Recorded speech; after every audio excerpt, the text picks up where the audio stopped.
গোল গোল গোল গোল গোল গোল গোল গোল গোল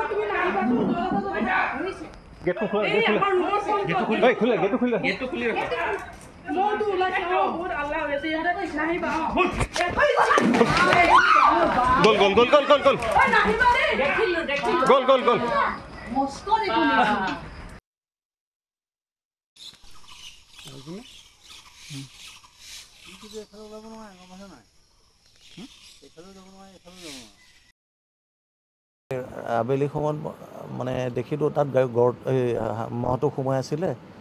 তাৰপিছত ঠিক 4:30 5টা মানত সি এবাৰ ওলাই পেলাই মটৰচাইকেলখন খুন্দা মাৰোঁতে সি মাধুৰ্য গোস্বামী ঘৰৰ ফালে সোমাই গ'লহি। তাৰপিছত সোমাই যাওঁতে মই এনেই চাবলৈ মানে গ'লোঁ সেইফালে। চাব যাওঁতে আমাৰ ঘৰেই আছেতো, মই গেটখন খুলি পেলাই সোমাব ধৰোঁতে গেটখনো ভাঙিলে আৰু গ্ৰিলো ভাঙিলেহি। ভাঙি আপোনাৰ পূৰা মোৰ আহি পেলাই ভৰিত মাৰি দিলেহি। 2খন গেটেই ভাঙিছে।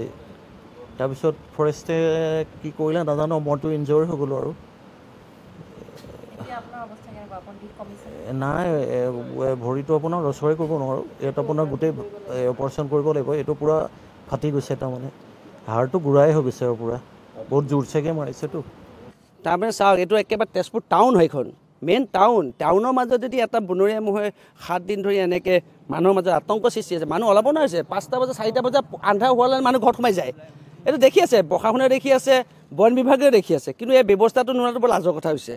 মোৰ মতে মই আগতে চাওক, মই কেইবাটাও মই ৰেস্কিউ কৰিছোঁ, ট্ৰেংকুলাইজ কৰিছোঁ, ট্ৰিটমেণ্ট কৰিছোঁ, ইয়াতকৈ ডাঙৰ বনৰ মূৰত আমি কৰিছোঁ। কিন্তু বন বিভাগে এটা ৰিপৰ্ট হেৰি কৰিব লাগে যে সোনকালে ট্ৰেংকুলাইজ কৰাব লাগিব। তাৰমানে ট্ৰেংকুলাইজ নহয়, চাওক 1জন 2জনকৈ আজি 6-7জন মানুহ ঘাইল হ'ল। আৰু কালি যিজন ল'ৰা ঘাইল হৈছে, কঁকালটো তাৰ জীৱনভৰৰ বাবে ঘূণীয়া হৈ গ'ল, গোটেই জীৱনভৰৰ বাবে তাৰ ঘূণীয়া হৈ গ'ল।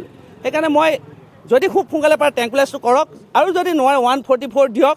মই আছোঁ, মোৰ লগত খালি 2জন বন কৰ্মী দিয়ক, মই ধুনীয়াকৈ মহটো উলিয়াই ব্ৰহ্মপুত্ৰেদি নদী পাৰ কৰাই দিব পাৰিম।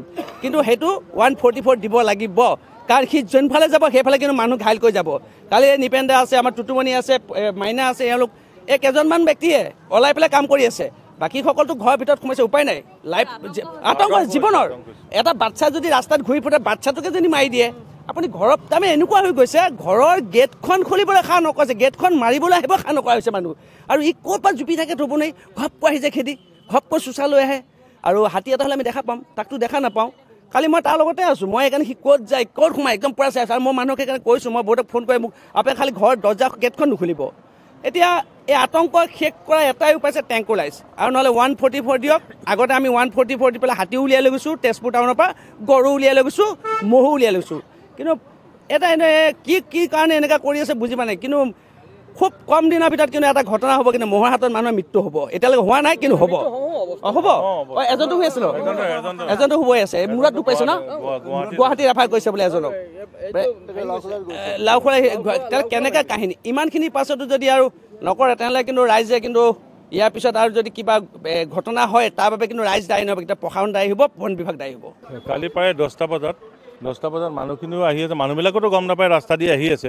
এতিয়া মহটো এইপিনৰ পৰা দৌৰি আহি প্ৰায় 4জন মানুহক জখম কৰিছে। আপোনাৰ ফৰেষ্টৰ মানুহখিনি আছে, ফৰেষ্টৰ মানুহখিনিও মানে ইমান হেৰি কৰিব পৰা নাই, যিমান স্পীডত আহি তেখেতসকলে কৰিছে। কিন্তু তেখেতসকলে ভালকৈ এটা চিন্তা ভাৱনা কৰি মহটো খেদি নিয়াৰ ব্যৱস্থা কৰিব লাগে।